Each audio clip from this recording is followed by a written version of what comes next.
Hallelujah. प्रभु के नाम की स्तुति हो, धन्यवाद हो। आइए हम परमेश्वर के वचन से कुछ बातें जानेंगे। आइए हम पढ़ते हैं मत्ती 5 अध्याय उसका 43 से। तुम सुन चुके हो कि कहा गया था, अपने पड़ोसी से प्रेम रखना और अपने बैरियों से बैर। परंतु मैं तुमसे कहता हूँ कि अपने बैरियों से प्रेम रखो, अपने सताने वालों के लिए प्रार्थना करो, जिससे तुम अपने स्वर्गीय पिता की संतान ठहरोगे, क्योंकि वह भले और बुरे दोनों पर अपना सूर्य उदय करता है और धर्मी और अधर्मी दोनों पर अपना मेघ बरसाता है। क्योंकि यदि तुम अपने प्रेम रखने वालों ही से प्रेम रखो तो तुम्हारे लिए क्या फल होगा? क्या महसूल लेने वाले भी ऐसा ही नहीं करते? यदि तुम केवल भाइयों ही को नमस्कार करो तो कौन सा बड़ा काम करते हो? क्या अन्य जाति भी ऐसा नहीं करते? इसलिए चाहिए कि तुम सिद्ध बनो, जैसा तुम्हारा स्वर्गीय पिता सिद्ध है।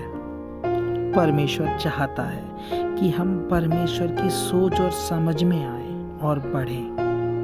हम यहाँ पढ़ते हैं, जैसे प्रभु कहता है, परंतु मैं तुमसे कहता हूँ कि अपने बैरियों से प्रेम रखो और अपने सताने वालों के लिए प्रार्थना करो, जिससे तुम स्वर्गीय पिता की संतान ठहरोगे। हम नॉर्मली सब जगह पूरी दुनिया में ये बातें देख सकते हैं। जैसा 43 में लिखा है कि अपने पड़ोसी से प्रेम रखना। जो आपसे प्रेम रखता है आप उससे प्रेम रखते हैं, जो आपसे बैर रखता है तो आप उससे बैर रखते हैं, जो आपसे नमस्कार करता है आप उसी से क्या करते हैं? नमस्कार करते हैं। हम भी पहले ऐसे ही थे, लेकिन जब प्रभु का वचन आया जीवन में, जब हमने परमेश्वर के स्वभाव को जाना कि प्रभु कैसी सोच रखता है, वो धर्मी अधर्मी दोनों पर अपना मेह बरसाता है, वो दोनों से, दुष्ट और धर्मी दोनों से ही प्रेम करता है। क्यों करता है? क्योंकि परमेश्वर ने मनुष्य को अपनी स्वरूप और समानता में बनाया है। पाप दुनिया में आने के कारण, मनुष्य का प्राण बिगड़ने के कारण मनुष्य पाप और बुराई में लीन है, तो भी परमेश्वर उससे प्रेम करता है। और हम जो परमेश्वर की संतान बन गए हैं, हमारे जीवनों से भी परमेश्वर चाहता है कि हम अपने बैरियों से, हम भी परमेश्वर के बैरी थे, परमेश्वर के पुत्र के द्वारा हमारा मेल परमेश्वर ने अपने से करा लिया।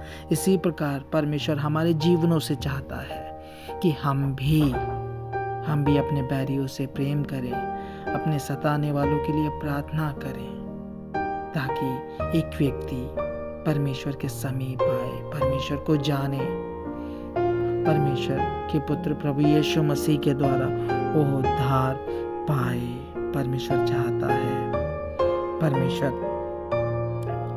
हम वचन में देखते हैं, हमें तो एक मनुष्य दिखाई देता है, कोई बुरा कहता है, कोई गाली देता है, कोई कोसता है। हम ये सब बातें संसार में देखते हैं, करते हैं, तो हमें क्या लगता है? वो व्यक्ति बुरा है, गंदा है? नहीं, उसके पीछे जो ताकतें हैं, जो काम करती हैं, जो मनुष्य को और मलिन बनाती हैं, वो कंट्रोल करती हैं, तब एक मनुष्य ऐसा करता है।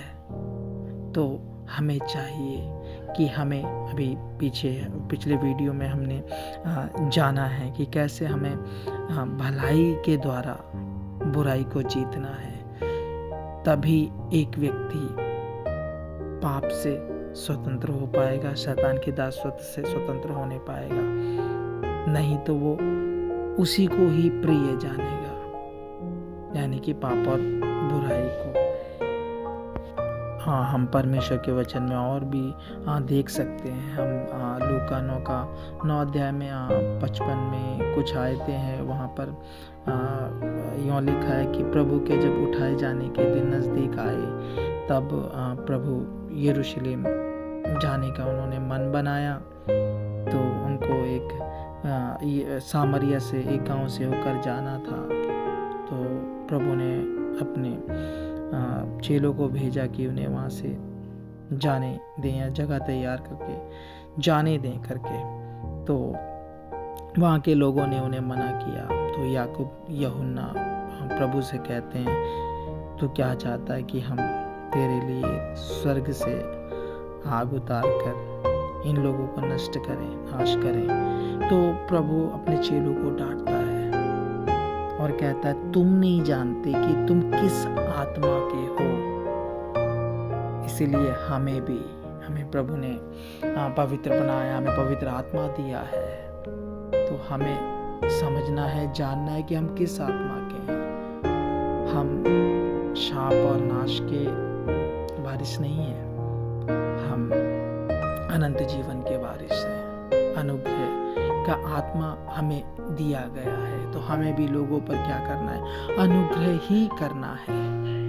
इसलिए हमें उस तरफ सोचना ही नहीं है, जाना ही नहीं है पाप और बुराई के मार्ग में। प्रभु उनसे कहता है कि तुम नहीं जानते तुम कैसी आत्मा के हो, क्योंकि मनुष्य का पुत्र लोगों के प्राणों का नाश करने के लिए नहीं वरन बचाने के लिए आया है। हमें भी जब हम संसार में रहते हैं, हमें भी दुख तकलीफ जब लोग देते हैं, सताते हैं, तो एक विश्वासी के मुंह से शाप नहीं निकलता, आशीष निकलती है।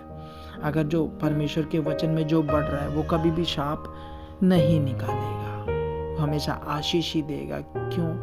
क्योंकि वो नाश होने से बच जाए। उसके पीछे अंधकार की शक्तियां कार्य करती हैं जो कि उसे कभी भी परमेश्वर के समीप आने देना नहीं चाहती। हमें यहाँ थोड़ा कष्ट होगा, थोड़ी तकलीफ होगी, थोड़ा सहना पड़ेगा ताकि वो व्यक्ति बच जाए, पाप के बंधनों से छूट जाए, प्रभु के नाम में उद्धार पाने वाला हो जाए। यदि हमारा ही जीवन जो हम परमेश्वर के पीछे चल रहे हैं उनके जैसे हो जाएगा तो उन लोगों का क्या ठिकाना होगा। परमेश्वर पूरी दुनिया में सब लोगों को बचाना चाहता है हमारे द्वारा। हमें प्रभु ने इसलिए बुलाया है कि हम और लोगों के लिए, हमने आशीष पाई है, हम और लोगों के लिए आशीष का कारण ठहरे। प्रभु इस वचन के द्वारा हम सबको बहुतायत से आशीष दे और जो लोग इस वचन को सुने वो भी आशीष पाएं और ये वचन दूसरे लोगों के साथ भी शेयर करें ताकि वो भी आशीष पाएं। धन्यवाद।